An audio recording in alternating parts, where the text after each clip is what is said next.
came up, right? No, ain't nothing came up. What fight happened after that? See, after Victor Ortiz, maybe that was Shane Mosley after that. Maybe that was the Shane Mosley fight after that. Fine ass woman in the front row that ended up leaving him after she saw him get his ass whooped too. She was like, I don't think I can be with you anymore. She was outstanding. She was a Puerto Rican thing too. They ended up going their separate ways. Woo. Yes, indeed. Sucks for you, dude. Sucks for you. I think that was Shane Mosley after that, if I'm not mistaken. But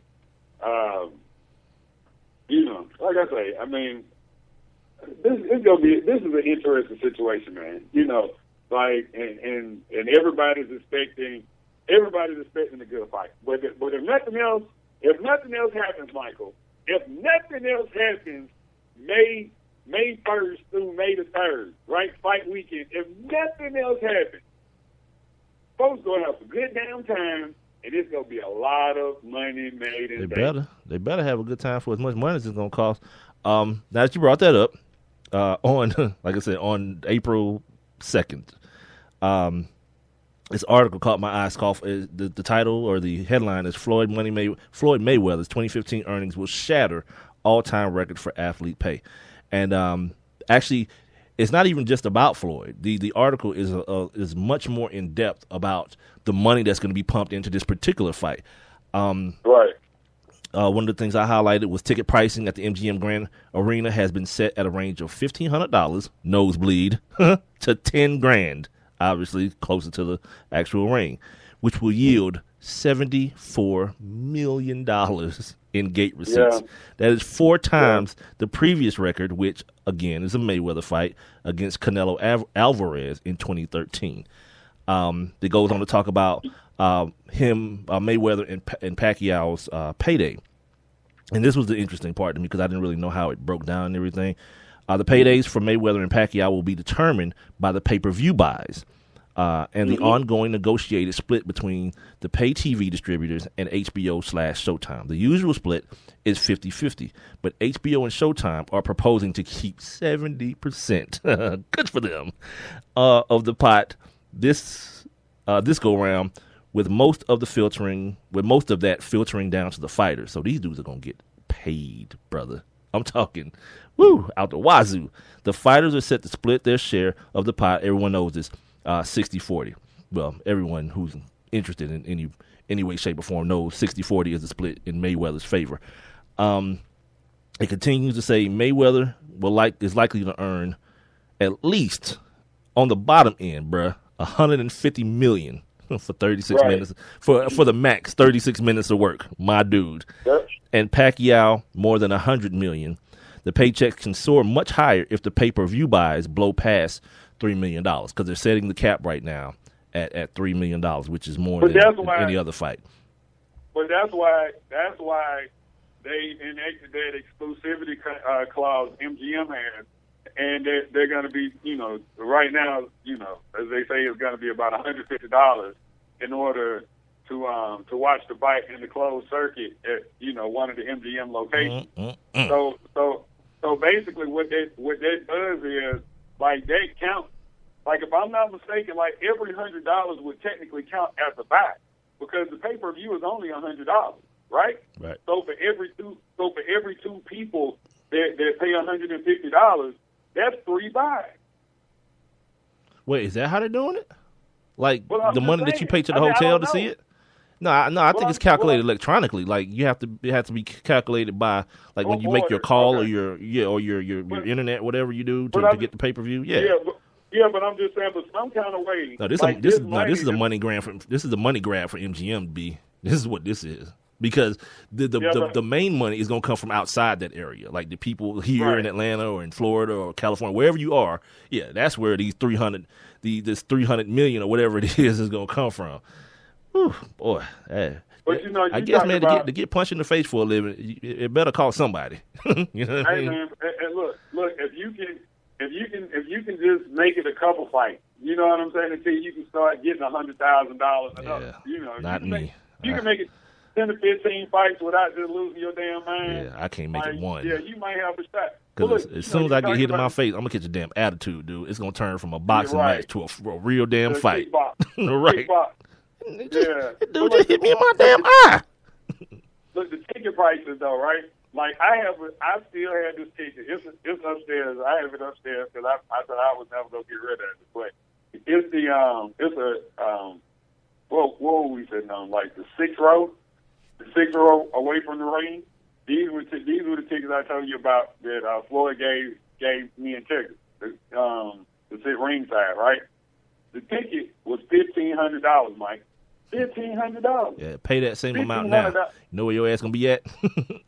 Right, like Floyd and Manny go look like micro machines out there. Like, I see two little ants in the ring. One of them is light skinned and one of them is dark skinned. Exactly. You'll be sitting right next to the jumbotron. Right. So you'll either have the worst seat because you won't even be able to look at the screen because you're gonna be sitting next to it. That's outstanding. Next to the screen. Yeah.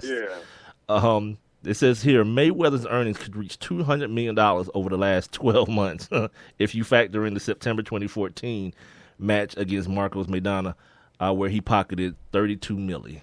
That's almost $1 million. Right. That's almost $1 million a minute, dude. That match went the whole duration, right? The whole 36 minutes. Yeah. So that dude made damn near $1 million a minute. That's good money if you can get it. What might even have been better, like for this fight, because I think that this fight, like, and I know Vegas wanted this fight, like, majorly. But, dude, could you imagine if Jerry could have got this fight in Jerry's world? Like, dude, this fight, I mean, like, because from what I get, there's not a bad seat at the stadium because of that screen out in the middle of the field. Yeah, you had a 50-yard HD screen. Yeah. So, because I remember when Manny Pacquiao and I can't think of the dude that he fought in the stadium. But they did big numbers out there, you know. And this Cinco de Mayo weekend too, so you know you got more Mexicans and whatnot, Hispanic, you know, in the state of Texas, and then you know folks would across the border and everything to come to the fight. You stupid. Jerry need to get more fights. You stupid. Jerry need to get more. No, seriously, Jerry need to get more fights out there, man. Like that ain't a bad place. Well, to go to Dallas. I'm sure the stadium is booked up. It's like I don't think they probably don't have a whole lot of empty dates. I mean, it is still what it is. So when it's time to do what you do, he's getting his money. The last thing on this article, it talks about the world's 100 highest paid athletes. And collectively, they earned $2.75 billion last year, led by Money Mayweather at $105 million. The all-time highest paid athletes, I'll just give you the top 5 all-time. Tiger Woods. Guess what? Number 2 is Tiger Woods. Number 3, Michael Jordan, $115 million in 1997, he got $78 million of that 115. There's Michael Jordan again. 1998, got $80 million. Got a little bit of a bump there. And then there's Tiger Woods again at 5. Tiger Woods is tied for 5. In 2007, where he made $100 million, and 2010, where he made $105 million. God, I see why some of y'all so jealous of these dudes, dude. That's a lot of money, cuz. Yeah, that's a lot of money. You know what's so special about that? They all black. They black. All right. Here's the thing, dude. We talk about athletics, so of course they are. It's like if we were talking about brain surgeons, and you'd be like, "Oh man, they all black." But we talk about sports. Like the odds are, you know what I mean? The odds are they gonna be black. If I can keep it real one time. Like that's what every white person that's listening to this podcast right now is like, what the hell is he talking about? Of course. No, because I'm not talking about CEOs. But it just made me think like, for some reason, like all these contracts just went through my mind like real quick, right? Like, dude, I don't think is there somebody white in the top 10? Oh God, let me look back at my little thingy here. Because everyone is tied. Like people repeat themselves. You know what I mean? So like if you want me to go from 5 on, like I said, Tiger Woods is tied for 5 and 5, so basically 5 and 6. And then there's Mike Tyson. There's Eldrick Woods again. Right. There's Eldrick Woods again. And then at 10, there's Evander, Real Deal Holyfield at 10. So You know there you what go. I'm saying? Yes. Yeah, like It's yeah, like and it's you like a probably who's who of broke. Klansmen, you know, the Klan hit list. Got to get all these powerful Negroes out of here. We got there's too much power for one Got Negro. to extinguish them like cockroaches. But you know what's so amazing about that, man, is that Holyfield was 10, Mike Tyson was 7. Like, these dudes make so much freaking money, man. So much money. And I mean, and the only thing they have to show for it is the memory that they can tell you about it. You know what I'm saying? Like, Well, I've always said this. unbelievable. Like, I guarantee they've had way more fun losing their $100 million than I've had losing 100 at any given time. So, Oh, yeah. whatever. Oh, yeah. Yeah. Oh, And yeah. if you're one of those people who just like gave your money to some fool to invest in something and you ain't have no fun, like Pac-Man Jones spending $1 million in the strip club in the weekend. Well, it didn't say in the strip club. It said, I'm just like assuming because I've played the scenario out in my own mind of how Pac-Man would do it. The story was that he blew $1 million in the weekend. Yeah, epic. I'm just surprised the dude's still alive. Yeah, I'm surprised he's still alive. Like $1 million, because you know, like hookers were involved. They went and rented like Bugattis and like blow and everything that you could think of for $1 million in a weekend. Yeah, all kind of rambunctious crap was going on.